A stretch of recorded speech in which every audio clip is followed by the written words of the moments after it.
உங்க எல்லாருக்குமே நிறைய கேள்விகள், சந்தேகங்கள், அடுத்து என்ன செய்யலாம் அப்படின்ற ஒரு ஆர்வம், உங்க பர்சனல் ஃபைனான்ஸை எப்படி வளர்க்கலான்ற ஒரு சிந்தனை, இது எல்லாமே அதிகரிச்சுக்கிட்டே வருது.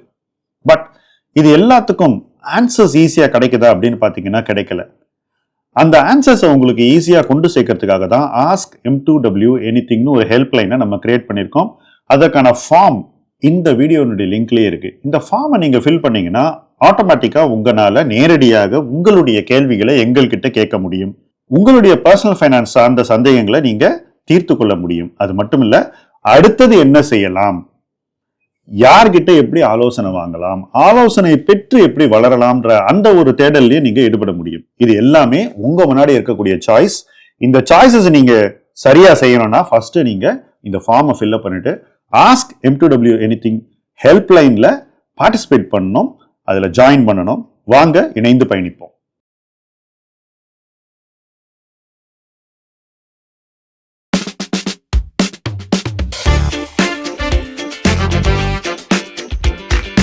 இன்றைய உரையாடல் பை முதலீட்டு களம்ல ரொம்ப நாளா நம்மளுடைய வியூவர்ஸ் கேட்கிற ஒரு பர்சனாலிட்டி தமிழ்ல நம்மளோட உரையாட போகிறார், திரு சுப்பிரமணி. வெல்கம் சுப்ரா. உங்களுக்கு எத்தனை லாங்குவேஜ் தெரியும்னு முதல்ல சொல்லுங்க. பேசுறதுக்கு எத்தனை லாங்குவேஜ் நீங்க பேசுறீங்க? தமிழ், இங்கிலீஷ், ஹிந்தி, குஜராத்தி, மராட்டி. ஸோ இப்போ குஜராத்தியில் பேசுனா கூட நீங்கள் பேசுவீங்க, என்னால் தான் பேச முடியாது. गुजराती में बोली सकूँ छू, तमें नहीं समझ. திட்டாதீங்க. ஓகே. ஸோ சுப்ரா, நீங்கள் ஒரு டிஐஒய் இன்வெஸ்டர். ஆமாம். நீங்கள் ஆரம்பித்தது ஒரு டிஐ இன்வெஸ்டர். நீங்கள் ஒரு சிஏ. ஆமாம். சிஏ படிச்சுட்டு நீங்கள் வந்து சிஏ ப்ராக்டிஸ் பண்ணிவிட்டு அதுக்கப்புறமா அதை விட்டுட்டு நீங்கள் ஒரு ஸ்டாக் புரோக்கிங் ஃபார்ம் ரன் பண்ணியிருக்கீங்க. அதுக்கப்புறம் என்எஸ்சி மெம்பர் ஆனீங்க. அதுக்கப்புறம் அதெல்லாம் விட்டுட்டு வெறும் டிஐ இன்வெஸ்டராக நீங்கள் இருக்கீங்க. அது தவிர ஏற்கனவே ரொம்ப நாளாக உங்களோட இருக்கிற சில கஸ்டமர்ஸ்க்கு நீங்கள் மியூச்சுவல் ஃபண்டில் அட்வைஸ் பண்ணுறீங்க. இது தவிர நீங்கள் ஒரு ட்ரெயினர், நீங்கள் ஒரு பப்ளிக் ஸ்பீக்கர், அது தவிர நீங்கள் சுப்பிரமணி அப்படின்னு ஒரு பாப்புலரான இங்கிலீஷ் யூடியூப் சேனல் ரன் பண்ணுறீங்க. அதில் நிறைய பர்சனல் ஃபைனான்ஸ் பற்றி பேசுகிறீங்க. இப்படி ஒரு மல்டி டைமென்ஷனலாக உங்களை நீங்கள் உருவாக்கியிருக்கீங்க. இந்த வீடியோவில் நம்ம எக்ஸ்ப்ளோர் பண்ண போகிறது, இந்த உரையாடல் சீரீஸில் உங்களுடைய ஈக்விட்டி அனுபவத்தை பற்றியும், நீங்கள் எப்படி ஒரு சின்ன இன்வெஸ்டர் தன்னை எப்படி ஒரு பெரிய இன்வெஸ்டராக வளர்த்துக்க முடியும் அப்படின்ற ஒரு அனுபவத்தை நீங்கள் இங்கே பகிர்ந்துக்கணும். ஏன்னா நிறைய பேருக்கு அந்த ஆர்வம் அதிகமாக இருக்குது. பட் அந்த ஆர்வம் இருக்கிற அளவுக்கு அவங்களுக்கு கிடைக்கக்கூடிய அனுபவஸ்தர்களின் வார்த்தைகள் வந்து அவங்களுடைய ஆர்வத்துக்கு மேட்ச் பண்ற மாதிரி இல்லைங்க தான் என்னுடைய கருத்து, ஜென்ரலா சொல்ற தமிழ்ல. ஓகே.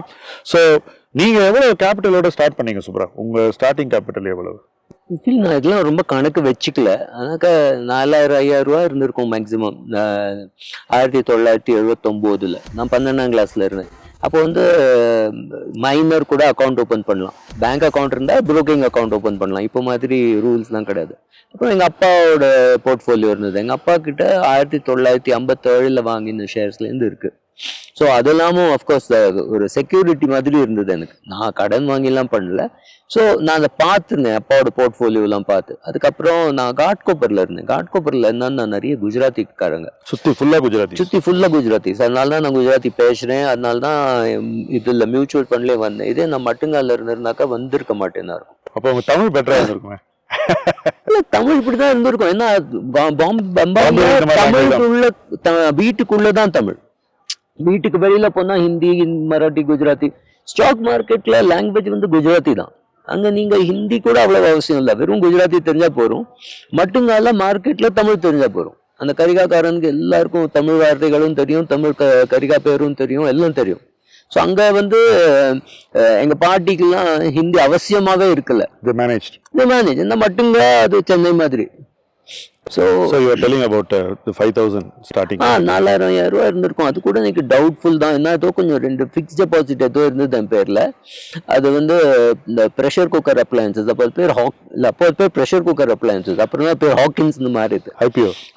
ஐபிஓவோட ஜாஸ்தி அவன் ஃபிக்ஸ்ட் டெபாசிட்டில் 10%, 12% கொடுப்பான். அப்போ நான் ஷேர் தேடுவேன். 12% கிடைக்கிற ஷேர், 10% கிடைக்கிற ஷேர் அதோட அதிகமா இருக்கணும். அதோட அதிகமா அந்த கான்செப்ட் எக்ஸ்பிளைன் பண்ணுங்க. ஒரு எஃப்டில போடுறதுக்கு பதிலா எப்படி ஒரு ஷேரை போடுறது அப்படிங்கிற அந்த கான்செப்ட் கொஞ்சம் எக்ஸ்பிளைன் பண்ணுங்க.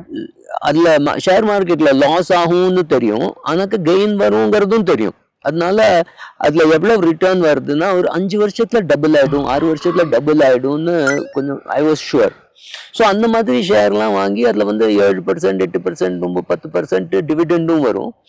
அடுத்த 2 வருஷத்துல அது இன்க்ரீஸ் ஆகும் தெரியும். ஒரு 5 வருஷம் பார்த்தாக்க ஈக்விட்டி ரிட்டர்ன் வந்து ஃபிக்ஸ் டெபாசிட் ரிட்டர்னோட ஜாஸ்தியா இருக்கும். அண்ட் அந்த காலத்துல 7,000 ரூபாய் டிவிடெண்ட் டேக்ஸ் ஃப்ரீயா இருந்தது. இன்ட்ரெஸ்ட்ல டே 1ல இருந்து டேக்ஸ் வரும். அப்கோர்ஸ் எனக்கு ஒன்றும் இன்கம் கிடையாது, ஆனா அப்பாவுக்கு இன்கம் இருந்தது. அப்பாவுக்கு 7,000க்குள்ள டிவிடெண்ட் வரணும், அதெல்லாம் கணக்கு. அதனால அம்மா பேர்ல, என் பேர்ல, அப்பாவோட HUFல தான் அந்த மாதிரி ஷேர்லாம் வாங்கி டிவிடெண்ட்லாம் வரும். எல்லாத்துலயும் 7,000 இன்ட்ரெஸ்ட் வேண்டாம்னு சொல்லி டிவிடெண்டுக்கு மூவ் பண்ணி டிவிடெண்ட் நீங்க ஃபர்ஸ்ட் ஷேர் வாங்க. ஆமா, நான் ஒரு இன்ட்ரெஸ்டிங்கான பாயிண்ட் ஷேர் பண்றேன். நான் மார்க்கெட்டுக்கு வந்தபோது 90 பிஃபோர் லிபரலைசேஷன்.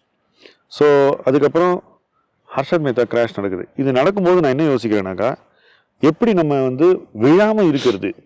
கரெக்ட், லாஸ் ஆகக்கூடாது. லாஸ் ஆகக்கூடாது, அவ்வளவுதான். லாஸ் ஆகாம என்ன பண்ணா நமக்கு வந்து ஒரு அப்சைட். என்ன பொறுத்த வரைக்கும் இந்த டிவிடெண்ட் ஈல்டு ஒரு லெவலுக்கு மேல இருக்கிற ஸ்டாக் வந்து அந்த ஈல்டு கீழே விழாது. அப்ப அதை ஸ்டடி பண்ணும்போது ஒரு 10 கம்பெனி இருக்கும் ஒரே மாதிரி, ஒரே டிவிடெண்ட் இல்ல. இதுல எந்த கம்பெனி அப்ரிஷியேட் ஆகும்னு பார்த்து அந்த கம்பெனியை செலக்ட் பண்ணுவோம். கரெக்ட், இதுதான் கரெக்ட். ஈக்விட்டியில ரிட்டர்ன் தேடுறதுக்கு நான் பண்ண ஒரு டெக்னிக். நீங்க சொல்றது ஆல்மோஸ்ட் சேம் திங் தான். சோ தோ ரெண்டுத்துக்கும் ஒரு 10 இயர் கேப் இருந்தா கூட டெக்னிக் வந்து ஒண்ணுதான். இப்ப சுப்ரா, இந்த டெக்னிக்கை சமீபத்துல நிறைய பேர் யூஸ் பண்ணிருக்காங்க. நான் அதை யூஸ் பண்ணக்கூடாதுன்னு சொன்னேன். இன்ஃபேக்ட் ஐரானிக்கலி இந்த டெக்னிக்கை நீங்க வந்து மார்க்கெட் பிரைஸ்டு செக்யூரிட்டியில யூஸ் பண்ணும்போது கரெக்டா இருக்கணும். இது ஸ்டாக் மாதிரி பிஹேவ் பண்ணாதுன்னு நான் சொன்னேன். இந்த செக்யூரிட்டி வாங்கி நிறைய பேருக்கு இன்னைக்கு அது தப்பாயிடுச்சு. பை நோ நீங்க கெஸ் பண்ணிருப்பீங்க நான் எந்த செக்யூரிட்டிக்கு வரேன்னு. அது ஸ்டாக் இல்லை, அது ஒரு இன்விட், பிஜி இன்விட். 100 ரூபாயில இட் வாஸ் அ குட் பைன்றது என்னோட வியூ. இஷ்யூல கரெக்ட். இப்போ நிறைய பேர் வாங்கினது 125ல இருந்து 145 வரைக்கும். எதை பேஸ் பண்ணினாக்கா அதுல இருந்து வரக்கூடிய ரிட்டர்னை பேஸ் பண்ணி சுப்ரா, அதை பேஸ் பண்ணி தான் வாங்கினாங்க. ஆனா இன்னைக்கு அது 85 ரூபாய் வரைக்கும் வந்துருச்சு. ஸோ 145ல வாங்கினவங்க டிவிடெண்ட் சம்பாதிச்ச பிறகு அது ரீப்ரைஸ் ஆகி 85 ரூபாய்க்கு வந்துருச்சு. இது ஏன் நடந்தது? ஏன் இந்த தப்பு நடந்தது? இந்த தப்பு இதை அவங்க செஞ்சிருக்கணுமா கூடாதாங்கிறத ஃபர்ஸ்ட் சொல்லுங்க. அதுல என்ன தப்புங்கிறத எக்ஸ்பிளைன் பண்ணுங்க. ஏன்னாக்கா இதை பத்தி பேசினாலே எல்லாருக்கும் வந்து ஒரு என்ன சொல்றது, அது ரொம்ப டிஸ்டர்ப் பண்ணிடுது, அப்செட் பண்ணி விட்டுருது. பட் அதை அப்செட் பண்ணாத விதமா எக்ஸ்பிளைன் பண்ணுங்க. என்ன மிஸ்டேக்? 145ல வாங்கினது டிவிடெண்டை பார்த்து வாங்கினதுல என்ன தப்பு நடந்தது சொல்லுங்க. ஃபர்ஸ்ட் ஆஃப் ஆல் ஈக்விட்டி ஷேர்னு ஒன்று இருக்கு, மியூச்சுவல் ஃபண்ட்னு ஒன்று இருக்கு, இன்விட்னு ஒன்று இருக்கு. இன்விட்லாம் எவ்வளவு டிவிடெண்ட் கொடுக்கணும்லாம் ரெகுலேட்டட். ஸோ அதில் 90% நீ டிஸ்பர்ஸ் பண்ணி தான் ஆகணும், இவ்வளோ டேக்ஸ் வரும், இவ்வளோ டேக்ஸ் கிடையாது, அதெல்லாம் இருக்கு. ரெண்டாவது, மியூச்சுவல் ஃபண்டு வந்து உங்க பணம், அது வந்து growth இருக்கட்டும் இல்லாட்டா டிவிடெண்ட் இருக்கட்டும். டிவிடெண்ட் ஆனாக்க நிச்சயமா விலை விழும். இன்னைக்கு 100 ரூபாய்னாக்கா அதுல 10 ரூபா டிவிடெண்ட்னா 90 வரும். It has to come. ஏன்னா உங்க பணத்தை எடுத்து உங்களுக்கு கொடுக்குறான். அந்த வார்த்தையெல்லாம் மாத்தணும். இவ டிவிடெண்ட்னு சொல்லவே கூடாது. ஈக்விட்டியில டிவிடெண்ட் வந்தா அது உங்க பிரின்சிபல்ல இருந்து வரல. கம்பெனி பணம் சம்பாதிச்சு அதுல டாக்ஸ் கட்டிட்டு டிவிடெண்ட் கொடுக்குறான். Share price can fall. அது இல்ல. இப்போ ஒரு இன்விட் ஏர்ன் பண்ணக்கூடிய பணம் இஸ் ஃபிக்ஸ்டு. ஆமா, it is not variable. Correct. நீ என்ன சொத்து இருக்கோ அதுக்கு வரக்கூடிய ரிட்டர்ன் வந்து ஃபிக்ஸட். ஸோ இந்த வருஷம் நீங்க ரிட்டர்னை பே அவுட் பண்ணிட்டீங்கன்னா 90%, அடுத்த வருஷம் அந்த பிரைஸ் அட்ஜஸ்ட் ஆயிடும். ஆமா. ஸோ அந்த கேபிட்டல் கெயின் வர்றதுக்கே வாய்ப்பு இல்ல. அது வந்து நீங்க வட்டிக்கு ரூபா கொடுத்த மாதிரி தான். ஆக்சுவலி நீங்க என்ன பண்றீங்கன்னா ஒரு பெரிய பில்டிங்கை வாடகைக்கு கொடுத்துருக்கீங்க. அப்ரிசியேஷன் வரதுக்கு வாய்ப்பு இல்லை. அட்லீஸ்ட் ஷார்ட் டேர்ம்ல அப்ரிசியேஷன் வரதுக்கு வாய்ப்பு இல்லை. லாங் டேர்ம்ல அது மேல போய் அவன் வித்து இன்னொன்று வாங்கி அது வேற விஷயம். அது பண்ணினாலும் 20 வருஷம் கழிச்சு தான் பண்ண முடியும். அவனுக்கு அப்ரிசியேஷன் அதுக்கு முன்னாடி வேற பணம் என்ன ஆயிடுச்சுனாக்கா, டிவிடெண்ட் பேஸ் பண்ணி கேபிட்டல் அப்சைடு இல்லாத ஒரு இன்வெஸ்ட்மெண்ட்ல இத்தனை பேர் போய் பணத்தை போட்டிருக்காங்க. போட்டுட்டு அது ஒரு வருஷம் டிவிடெண்ட் முடிய 3 வருஷமா வாங்கிட்டு இருக்காங்க. அது வந்து வேல்யூ குறைஞ்சிக்கிட்டே வருது. இப்போ என்ன கேட்குறாங்கன்னா, எனக்கு 85 ரூபாயில இவ்வளோ ஈல்டு வருது, அப்ப நான் இதை வாங்கலாமா அப்படின்னு அவங்க என்ன நினைக்கிறாங்கன்னா, டிவிடெண்ட் ஈல்டு அதிகமா இருக்கிறதுனால கேபிட்டல் அப்சைடு கிடைக்கும் அப்படின்னு நினைக்கிறாங்க. அது எப்போ வரும்? இன்ட்ரெஸ்ட் ரேட் மாறும்போது ஒரு சின்ன அட்ஜஸ்ட்மெண்ட் வரும். ஒன் டைம் அதாவது இன்ட்ரெஸ்ட் ரேட் குறைஞ்சிச்சுன்னா, கூட்டினா இன்னும் ஆமா ப்ராப்ளம். கரெக்ட். ஸோ இதுல வந்து ஒரு ஸ்டாக்கை எப்படி இன்வெஸ்ட் பண்ணணுமோ அதே பிரின்சிபல் எடுத்து தப்பா இன்வெட்ல அப்ளை பண்ணிருக்காங்கன்றதுதான். ஆக்சுவலி ஸ்டாக்ல எப்படி இன்வெஸ்ட் பண்றோமோ அதை எடுத்து மியூச்சுவல் ஃபண்ட்ல அப்ளை பண்றது கூட தப்பு தான். ஓகே, அதை கொஞ்சம் எக்ஸ்பிளைன் பண்ணுங்க. கமான். இப்போ மியூச்சுவல் ஃபண்ட்ல வந்து டிவிடெண்ட் வருது, அதுல நீங்க டாக்ஸ் கட்டுறீங்க, அது எக்ஸ் டிவிடெண்ட் ஆயிடுது. அதோட நீங்க ஒரு 10 வருஷம் 20 வருஷம் அந்த பணத்தை அப்படியே வச்சிருந்தாக்க என்னைக்கு பணம் வேணுமோ அன்னைக்கு டாக்ஸ் கட்ட போறீங்க, அன்னைக்குதான் டாக்ஸ் கட்ட போறீங்க, அன்னைக்கு எடுத்தா போறோம் உங்களுக்கு. அது மாத்திரம் இல்லை, உங்களுக்கு டிவிடெண்ட் ஸ்மால் அமௌண்ட் தான் வரும். எவ்வளவு பணம் போட்டாலும் உங்களுக்கு 10,000 20,000 வரும். அதை திரும்ப இன்வெஸ்ட் பண்ண தோணாது. அதோட அங்கேயே இருக்கட்டுமே, 10 வருஷம் 20 வருஷம் கழிச்சு எடுத்து பாருங்க. நான் அன்னைக்கு ஒரு என்னோட எக்ஸ்பீரியன்ஸ்ல நான் மியூச்சுவல் ஃபண்ட்ல எக்ஸப்ட் இஎல்எஸ்எஸ் இப்போ அதை நிறுத்தியாச்சு. இஎல்எஸ்எஸ் தவிர எந்த மியூச்சுவல் ஃபண்ட் ப்ராடக்ட் நான் டிவிடெண்ட் ஆப்ஷன்ல பண்ணதே கிடையாது. growth ஆப்ஷன் தான் போடுவேன். ஏன்னா காம்பவுண்டிங் ஞாபகம் வச்சுக்க வேண்டாம். அது டாக்ஸ் அவசியமே இல்லை. இப்ப அதுல டாக்ஸ் வரும், டிடிஎஸ் வந்ததுன்னா அது வேற ப்ராப்ளம். அவசியமே இல்லை, அங்கேயும் இருக்கட்டும். என்னைக்கு உங்களுக்கு அந்த ஃபண்ட் பிடிக்கலையோ, ஃபண்ட் மேனேஜர் மாறிட்டானோ, இல்ல உங்களுக்கு அந்த பணம் தேவையோ, இல்ல நான் என்ன பண்ணிருக்கு உங்களுக்கு அந்த மாதிரி ஏதாவது இருந்தா அப்போ எடுத்தா போதும். சரி, இப்போ நான் ஒரு பாயிண்ட்டுக்கு வரேன் சார். நிறைய பேர் ஈக்விட்டி மார்க்கெட்டுக்கு எதுக்கு வந்திருக்கு, இந்த டிவிடெண்ட் ஏன் வருதுங்கிறத எக்ஸ்பிளைன் பண்றேன். நிறைய பேர் ஈக்விட்டி மார்க்கெட்டுக்கு வந்ததே எதுக்குனாக்கா, எனக்கு இன்னொரு மந்த்லி இன்கம் கிடைக்கணும், நேச்சுரலான ஒரு எக்ஸ்பெக்டேஷன். நான் வந்து எனக்கு சேலரி வருது, இந்த சேலரியை நான் ஏர்ன் பண்றதுக்கு நிறைய கஷ்டப்பட வேண்டியிருக்கு, நிறைய ஸ்ட்ரெஸ்ஸு, வேலைங்கிறது ஒரு டார்ச்சர், இந்த மாதிரி நிறைய ஃபீலிங்ஸ் பீப்புளுக்கு இருக்கு. இது அவங்க தரப்புல அது நியாயம். ஏன்னா நமக்கு தெரியாது அவங்க லைஃப்ல என்ன நடக்குதுன்னு. இன்னொரு இன்கம் இருந்ததுன்னா, இந்த இன்கம் நான் க்ரோ பண்ணேனாக்கா, அப்போ நான் இந்த வேலையை நம்பி இருக்க வேண்டியதில் எப்போ வேணா வேலையை விட்டுடலாம். இது அவங்களோட டெஃபினேஷன் ஆஃப் ஃபினான்ஷியல் ஃப்ரீடம், அவ்வளோதான். இதில் வந்து எந்த மிஸ்டேக்கும் எனக்கு தெரில, அந்த மாதிரி ஒரு இன்கம் கிடைக்கிறது. பட் இதில் என்ன சிக்கல்னாக்கா, அவங்க வந்து இந்த இன்கம் வந்து டிவிடெண்டாகவோ ட்ரேடிங் இன்கமாகவோ உருவாக்கணும்னு நினைக்கிறாங்க. இந்த ரெண்டு சோர்ஸ் தான் பீப்புள் திங்க் பண்றாங்க ப்ரிடாமினண்டா. இதுக்கு இல்லாம, இது ரெண்டு இல்லாம ஒரு மூணாவது way of creating monthly income இருக்கு. அது என்னன்னா, ஒரு கார்பஸை பில்ட் பண்ணிட்டு அதுல இருந்து கொஞ்சம் கொஞ்சமா பணத்தை எடுக்கிறது. அப்ப என்ன ஆகும், நீங்க எவ்வளவு பணம் எடுக்கிறீங்களோ அந்த எக்ஸ்டென்ட்டுக்கு தான் நீங்க டாக்ஸ் பே பண்ணுவீங்க. அதுவும் கேபிட்டல் கெயின்ஸ். அது கேபிட்டல் கெயின் 30% தான் 30% குறைவா எடுத்தீங்கன்னா 1 crore எடுத்தா 12% ஆகும். ஸோ இப்போ இந்த டிவிடெண்ட் மட்டும் எடுக்கிறது இன்னைக்கு it is no more attractive. எனக்கு 42% டாக்ஸ். கரெக்ட். எனக்கு டிவிடெண்ட் ஒரு காலத்துல டிவிடெண்ட் கம்பெனி கட்டினா அப்போ இட் வாஸ் டாக்ஸ் ஃப்ரீ. அதாச்சு அந்த முடிஞ்ச கதை. So 42% tax. ஸோ ₹1 அவன் டிவிடெண்ட் கொடுத்தானா நம்ம கையில கிடைக்கிறது வெறும் 58 பைசா தான். ஸோ அது ஒரு பக்கம். ரெண்டாவது, ட்ரேடிங் பண்ணாக்கா லாஸ் வரதுக்கு நிறைய சான்ஸ் இருக்கு. கரெக்ட், நிறைய சான்ஸ் இருக்கு. ரைட். நான் நிறைய பேர் பார்த்துருக்கேன், hundreds of crores capital gain பண்ணியிருக்காங்க. ஆனா நெட்டா 1 கோடி ட்ரேடிங் இன்கம் இல்லை சுப்ரா. You will not believe it. ஏன்னா அவ்வளவு நீங்க ரெஸ்பெக்ட் பண்ணீங்க அவங்களோட இன்வெஸ்ட்மெண்ட் ஸ்கில்ல. ஆனா 1 crore நெட்டா ட்ரேடிங்ல பண்ண முடியல. எல்லாரும் ராக்கெட் இன்ஜின் ஆக முடியாது. கரெக்ட். அவரோட இருந்தவங்களே 90% ஆஃப் பீப்புளால பண்ண முடியல, 99% பண்ண முடியல. பட் நம்ம சொசைட்டில பார்க்கும்போது 99% ஆஃப் பீப்புள் இந்த ட்ரேடிங் மூலமா தான் பணம் எடுக்கணும் அப்படின்னு ட்ரை பண்றாங்க. இதுல என்ன டிராபேக்னு கொஞ்சம் சொல்லுங்களேன், உங்க வியூ சொல்லுங்க. ஏன் என்னோட வியூ இதுல டிராபேக் இருக்குன்னு, பட் என்ன டிராபேக்னு நீங்க சொல்லுங்க. சார், நீங்க இப்போ ஒரு எக்ஸாம்பிள் எடுத்துக்கோங்க. உங்களுக்கு கிரிக்கெட் ரொம்ப பிடிக்கும். கிரிக்கெட் ரொம்ப பிடிக்கும்னா நீங்க என்ன பண்ணுவீங்க, சாட்டர்டேயோ சண்டேயோ 1 மணி நேரம் 2 மணி நேரம் விளையாடுவீங்க. ஏன்னா நீங்க வந்து அமெச்சூர். விராட் கோலி என்ன பண்ணுவான், ஒரு நாள்ல 6 மணி நேரம் 8 மணி நேரம் ட்ரைனிங், எல்லாம் ஃபுல் டே அவன் கிரிக்கெட் விளையாடும். அவனுக்கு அது ப்ரொஃபஷன். நீங்க கிரிக்கெட் விளையாடுறத உங்களை விராட் கோலி கூட கம்பேர் பண்ணிக்கிறீங்களா? இல்ல. Rakesh Jhunjhunwala full time investor, Naren full time investor with a team of 40 people. அவனுக்கு அனலைஸ் பண்ணுறதுக்கு இதுக்கெல்லாம் நல்ல ஸ்மார்ட் ஆள்களை வச்சுட்டு டீம் வச்சுட்டு இருக்கான். அவன் கூட நம்ம தினம் கம்பேரிசன் வேற எப்படி முடியும்? நம்ம வந்து பார்ட் டைம் ட்ரேடர், வேற ஃபுல் டைம் ஜாப் இருக்கு. அது எல்லாத்துக்கும் நடுவில் ட்ரேடிங் பண்ணி நரேன் மாதிரியோ ராகேஷ் ஜுன்ஜுன்வாலா மாதிரியோ பண்ணணும்னு எதிர்பார்க்கறது தப்பு. இல்ல, அவங்க லஞ்ச் டைம்ல பாக்குறாங்க பிரைசஸ். பிரைசஸ் இந்த சிஎன்பிசி பாக்குறான். அதாவது பார்த்து ஏதோ சேனல் பார்த்து அங்க சேனல் ஏதோ சொல்லுவான் HDFC பேங்க்னா இதெல்லாம் போரிங்னு போய் ஏதாவது வேற ஏதாவது பேங்க் வாங்குவான். நல்ல பேங்க் வாங்க மாட்டான். ஏன்னா அது வந்து ஓவர் நைட் ஒன்றும் ஆகாது. இல்ல அது மாத்திரம் இல்ல, அவன்கிட்ட ஐடிசி நல்ல ஷேர்னா போய் 2 ஷேர் 3 ஷேர் வாங்குவான். ஏன்னா அதுதான் அவனோட கெப்பாசிட்டி. அதுல 4 ரூபா சம்பாதிச்சான்னா 12 ரூபா சம்பாதி. Is happy with 12 rupees. இதெல்லாம் பணமே பண்ண போறது இல்லை. யாரோ பணம் பண்ண போறோம். அவன் டிமேட் சார்ஜஸ் இதாவது போய் என்ன கையில மிஞ்ச போறது தெரியல. பட் இன்னைக்கு உங்களுக்கே தெரியும், இது வந்து இன்ஃப்ளூயன்சர்ஸ் கண்ட்ரோல் பண்ற ஒரு உலகம். கரெக்ட். எல்லாம் ஈஸி, வா நான் அவனுக்கு சொல்லித்தரேன் அப்படின்னு ஒரு ஒன் மேன் ஆர்மி. ஒரே ஆள் தான் ஆக்சுவலா. அவனுக்கு அடுத்தபடியாக அவனை சுற்றி ஒருத்தன் கூட இருக்க மாட்டான் காம்பிடென்ட்டாக.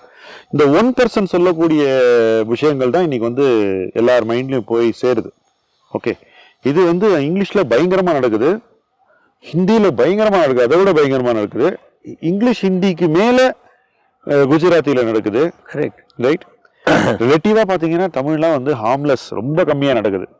பட் இதுலேயே வந்து நிறைய பேர் வந்து பிடிவாதமாக நான் ட்ரேடிங் தான் பண்ணுவேன், எனக்கு இன்வெஸ்ட்மெண்ட்லாம் போரு அப்படின்னு சொல்லி ட்ரேடிங் மட்டுமே பண்ணுறாங்க. இப்போ இவங்கனால ஒரு செகண்டரி இன்கம்மை எத்தனை பேர்னால ரியலிஸ்டிக்காக கிரியேட் பண்ண முடியும்னு சொல்லுங்க. 100 பேர் இருக்காங்கன்னு வச்சுக்கோங்க. Impossible. You are saying it's impossible. Impossible. ஏன்னா என்னோட நீங்க வந்து அவங்கெல்லாம் சொல்றாங்க நான் உனக்கு சொல்லித்தரேன்னு, நீங்க அவங்களுக்கு டைரக்ட் ஆப்போசிட்டா இம்பாசிபிள்னா என்ன நியாயம் அது? ஏன்னா நாங்க புரோக்கிங் ரன் பண்ணுறத எங்களோட சேர்மேன் ஒருத்தர் 12ஆம் கிளாஸ் தான் படிச்சிருந்தார். அவர் வந்து எல்லா கிளைண்ட்ஸோடும் 4 வலன்ல லாஸ் ஆனா, வலன்னா எவ்ரி வீக் செட்டில்மெண்ட் ஆகும்.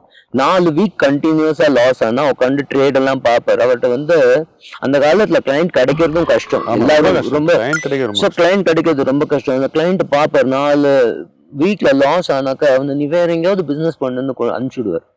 நான் கேட்பேன் ஏன் பண்றேன்னு. இல்ல நான் கேட்டேன் ஏன் பண்றேன்னு. அவன் சொல்றான் சம்டைம் அவனுக்கு அந்த பணம் கொடுக்கணுங்கிற ஆசை அண்ட் எபிலிட்டி டு பே ரெண்டும் போயிடும்.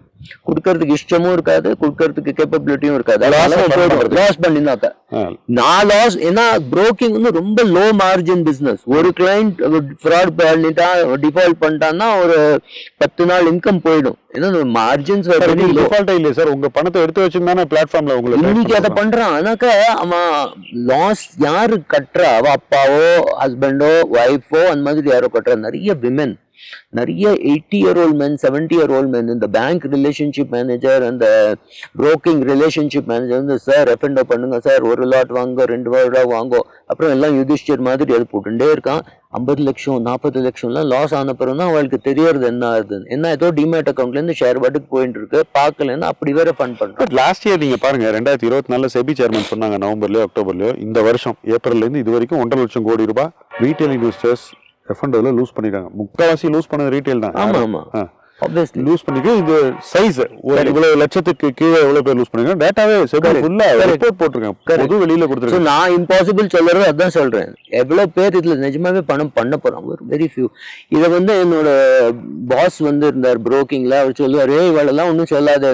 ஏன்னா voluntary contributors to broker welfare fund, நம்ம வெல்ஃபேர்க்காக பணம் கொடுக்கறதுக்கு வரான், வந்து கொடுக்குறான். அந்த ஆஃபீஸில் டீ ஃப்ரீ, காஃபி ஃப்ரீ, சாப்பாடு ஃப்ரீ, வருவான், சாப்பிடும், கொடுத்துட்டு மாதிரிலாம் சொல்ல விடாதீங்க. என்னங்க நீங்கள் ஜீரோதா, க்ரோ, அப்ஸ்டாக் இந்த மாதிரி சமூக சேவை செய்யக்கூடிய நிறுவனங்களுக்கு நீங்கள் வந்து இவங்க சேவை செய்கிறாங்கன்னு சொல்கிறீங்களா?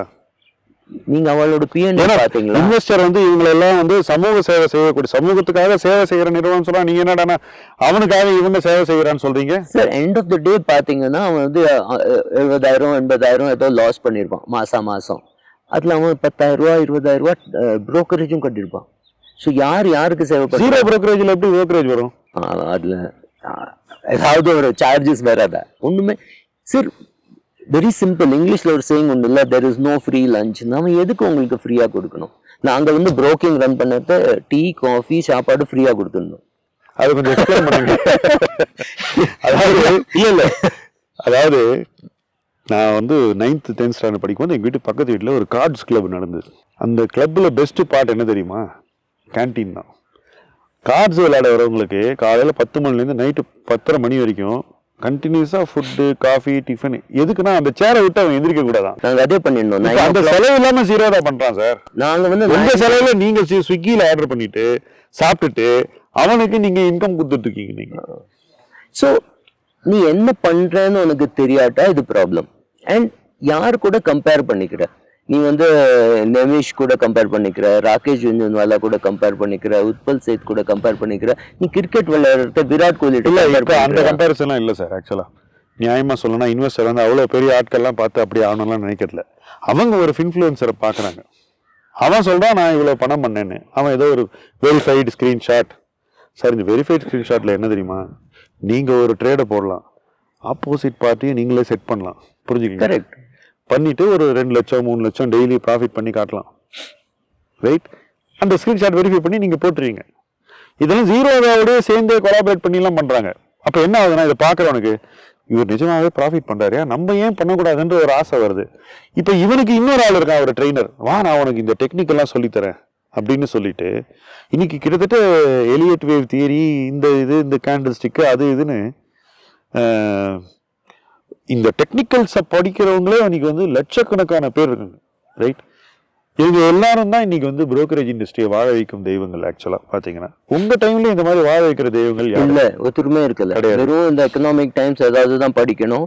எக்கனாமிக் டைம்ஸ்ல வர articles were consider to be great. அது வந்து 4 நாள் கழிச்சு தான் கிடைக்கும், ஏதாவது பரோடாலாம் இருந்தாக்கா கூட. ஸோ அதை வச்சு இன்ஃப்ளூயன்ஸ் ஆகி வரமாட்டான். அண்ட் அது மாத்திரம் இல்லை, அப்போ எக்கனாமிக் டைம்ஸ் வந்து 5 ரூபா 10 ரூபாய்க்கு விற்கும், அதனால வாங்கவும் மாட்டான். ஸோ அவன் ஏதோ புரோக்கர் சொன்னான்னு வாங்கினான்னு ரொம்ப ஸ்மால் பாப்புலேஷனாக இருந்தது. இவ்வளோ பேர் வாங்கி வித்துன்னு இருக்கல. அது மாத்திரம் இல்லை, லாஸ் ஆனால் அப்பா கிட்ட போய் ரூபா கேட்கணும். 50,000 ரூபா லாஸ் ஆகிடுது, 1 லட்சம் ரூபா ஆற்றுல அடிச்சு விரட்டிடுவாங்க. ஸோ அதையும் இப்போ அவங்களே கொடுத்துறாங்க சார். உங்க போர்ட்ஃபோலியோ அகைன்ஸ்ட் எம்டிஎஃப் பட்டன், அப்புறம் பர்சனல் லோன் வாங்கி இதில் இன்வெஸ்ட் பண்ணி என்னெல்லாமோ நடக்குது. ஆக்சுவலாக நீங்கள் கீழே உள்ளே போனீங்கன்னா, எனக்கு தலை சுத்திர ஒரு பையன் வந்தான் எனக்கு கோயம்புத்தூர் அந்த ரீஜன்லேருந்து. அவன் சொல்கிறான், நான் 30 லட்சம் விட்டுட்டேன், வேலையும் விட்டுட்டேன், இப்போ ஒரு 3 இயர்ஸ் இதை பண்ணதுனால இப்போ திருப்பி வேலைக்கு போக முடியாது, 3 வருஷம் என்ன பண்ணேன்னு கேட்குறாங்க. எனக்கு ஜாபும் திருப்பி கிடைக்க முடியாது, விட்டதையும் இங்கே எடுக்க முடியாது, இஸ் நாட் மேரிட். இது மாதிரி லட்சக்கணக்கான பசங்க இவங்க எல்லாரையுமே இன்னைக்கு வா இதை பண்ணலான்னு கான்ஃபிடன்ஸ் கொடுத்து உள்ளே கொண்டு வந்துட்டு அவங்க எல்லாம் அபிமன்யு மாதிரி இதில் விட்டுட்டாங்க. They lost everything. ஒன்றும் இல்லை கையில். இவங்கெல்லாம் என்ன பண்ணணும் Subra? What should they do? ஏதாவது சொல்லுங்க. என்ன பொறுத்தவரையில் செபி ஹேஸ் டு கிரியேட். இவங்க என்ன பண்ணாங்க? இல்ல செபி வந்து ஒரு ஈக்விட்டி எப்படி பண்ணணும்னு சொல்லி கொடுக்குற ஒரு ஆள் for a fee they have to create. இந்த மாதிரி ஒரு ஈக்விட்டி அட்வைசர்னு ஒரு இப்போ MFD எல்லாம் இருக்கிற மாதிரி ஒரு ஈக்விட்டி அட்வைசர். எனக்கு ஈக்விட்டியில் டீல் பண்ணணும், எனக்கு பேசுறதுக்கு ஒரு ஆள் வேணும், நான் இவ்வளோ ரூபா சார்ஜ் பண்ணுவேன். Not on the basis of நான் புரோக்கர் இல்லை, ஒன்றும் இல்லை, இது வாங்குறேன்னா வாங்க வேண்டாம், இதை பண்ணாது அப்படி சொல்றதுக்கு வாழ்க்கை ஒரு குரல் இல்லை. இன்னைக்கு கூட இப்போ குரல் இருக்கு. அவங்க எல்லாம் புரோக்கர் ஆக்சுவலா மறைமுகமா. விச் மீன்ஸ் அகைன் நீ புரோக்கரேஜ் கொடுக்கல, அவன் ஃப்ரீயா பண்ணல. இப்போ நான் என்கிட்ட வந்து அட்வைஸ் கேட்டானா ஏன் அட்வைஸ் கொடுக்கணும்? அவன் எனக்கு பணமும் கொடுக்கப்படல, நான் புரோக்கர் இல்லை.